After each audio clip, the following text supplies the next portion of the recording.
and welcome back to my channel. It's time for another book review, and today we're going to be looking at Eliza and Her Monsters by Francesca Zappia. This was in my May OwlCrate from last year. I know, finally got around to May. I am awful at this. I am terrible at this. But hopefully you'll stay with me, you'll stick with me, and I will eventually get through all these book reviews. Some of the books I have lent out to other people. So what I do is I take an old OwlCrate box and then I put some books inside it and lend it out to friends. Where I live, there's not any bookstores, and very few of the shops that are here do have books, and there's not a great selection.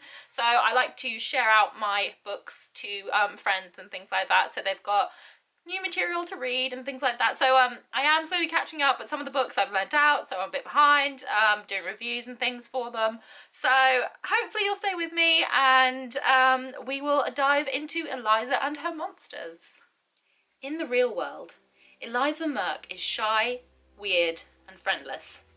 Online, she's Lady Constellation, the anonymous creator of the wildly popular webcomic Monstrous Sea. Eliza can't imagine enjoying the real world as much as she loves the online one, and she has no desire to try. Then, Wallace Warland, Monstrous Sea's biggest fan fiction writer, transfers to her school.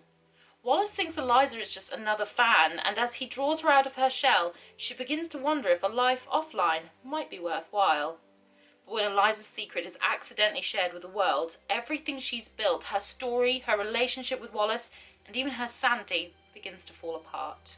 I don't even know where to start with this review, to be honest with you. I absolutely adored this book. Not only do I feel that perhaps Francesca might be my spirit animal, she could be my soulmate, I just love the way that she writes. She writes with a really raw authenticity that kind of, I don't know, it completely destroyed my soul reading this. It made me, there was so many emotions rolled into this story. Whilst unlike Eliza, I don't identify as being an introvert, I more identify as being an ambivert. There are so many aspects of being introvert that come into my life as an ambivert, and I love that she took the time to really break that down and show that within these pages. I think one of the things that Francesca does with this story, that she does really, really well, is detailing the lives of those of us who spend most of it online.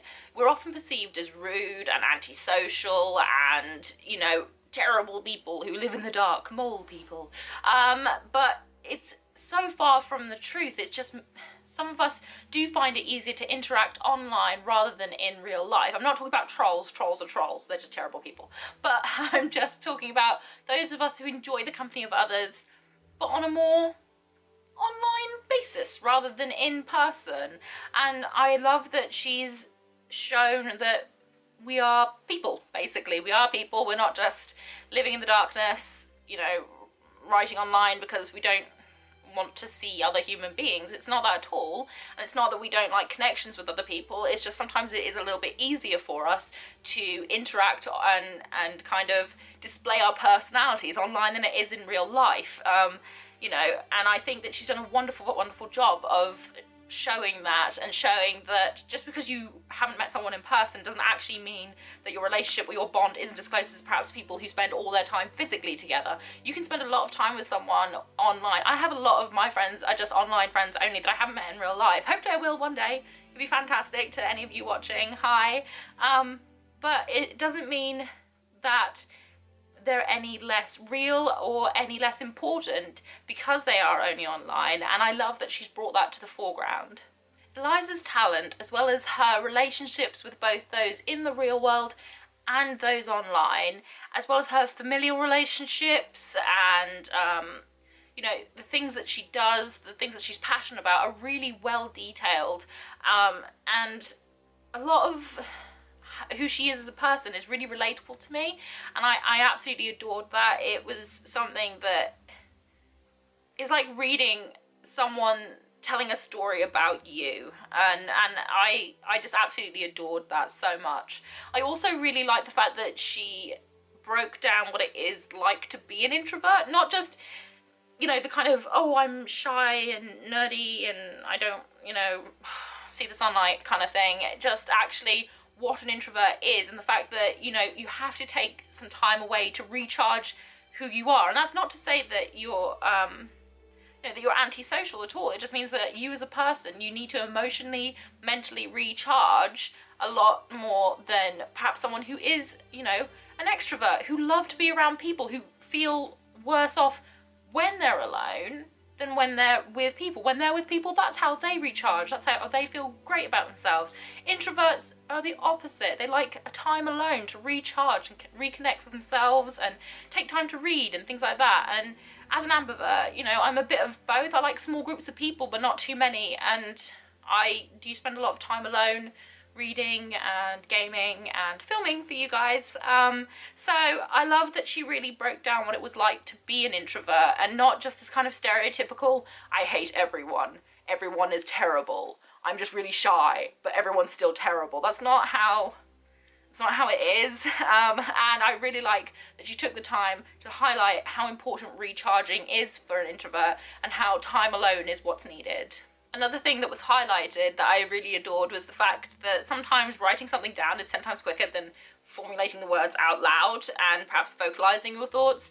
And I think that she did a really good job of showing that that doesn't make you weird, it doesn't make you odd or anything like that. It just means that that's how you better communicate. And I really appreciated that. And I really liked that she brought that element into the story, that, you know, Wallace wasn't just a kind of big guy that was all kind of, oh, I'm really confident in myself and I play sports and I'm very much a jock sort of thing. It wasn't like that at all. It was showing that you can, you know, people aren't just one thing, they're multifaceted. You know, there's so many different aspects to a person that makes them who they are, and I liked that there wasn't the stereotypical route of, oh, he's super sporty and he loves sports and he's built like a tank and he's like suave and all this kind of thing. I like that there wasn't the kind of stereotypical thing that happens a lot, that happens often. They want, you know, opposites to attract and that sort of thing. I like that there was some common ground for Eliza and Wallace. Something that I found really important as well was that self-care is highlighted, and it becomes quite prominent at the end of the book, taking time away from everything and the pressures that society as well as you yourself may put on yourself, and taking the time to actually, you know, do things that are self-care. So I think, you know, that's something that not very many people do, and sometimes they feel pressurized to not do it. Like they feel like they're being selfish, or they feel that they're letting other people down by taking that time away for themselves to do something that they themselves want to do, not necessarily with anyone else, it could be with other people, but to actually take self-care, which is really important for those of us who have, you know, any kind of, you know, things like, you know, mental illness and things like that. It is, self-care is so important, and it's kind of like a taboo subject in a way. Like lots of people are like, oh no, you can't do that, you know, because that's selfish, that's frowned upon, how dare you take time for yourself. And I love that it's brought up in this, and it's not celebrated, celebrate's the wrong word, but that it's brought up and it's accepted, and it's a positive thing within the book, and I love that, I really do. And one of the adorable things about this book, I'll show you, is that within the book she's also included parts of the webcomic that Eliza has. So there'll be like little sections in here, let me find it, with beautiful illustrations that she does herself. And so within the normal story, you've also got parts of the webcomic as well. So it's like two stories in one, and they're beautifully kind of interwoven into the situations that are perhaps happening. So I don't know, I absolutely adore it. I love that that's been included into it. It's just so gorgeous. Little sketches and things like that. I absolutely adore that. So that was really a highlight for me. I love that she brought the two things together, so you got an even better understanding for who Eliza was or is, and who she, you know, wants to be, and the thing that she's passionate about. And I loved getting that little insight into it. I thought it was another element that was really good. This story really does give so much, and I feel like, as per usual, I'm doing a terrible job of kind of portraying my thoughts on it and how genuinely brilliant this book is. I would have, if this book had been around when I was a teenager, this would have been everything to me. Like, honestly, I mean, I love it now. I love it. I love it now. But I think it would have been really important for me, I think, as a teenager that was a little bit I just feel like this probably would have been so good for me at that age. But if you yourself have ever felt alone, lost, anxious, sad, or if you've ever spent your days just counting down the hours until you could go and do the thing that you loved, even if it's time alone, if it's you know, spending time with loads of people, if you've ever spent your time just constantly ticking it down and counting it down and wanting to be anywhere else, I think you could fully immerse yourself in this book.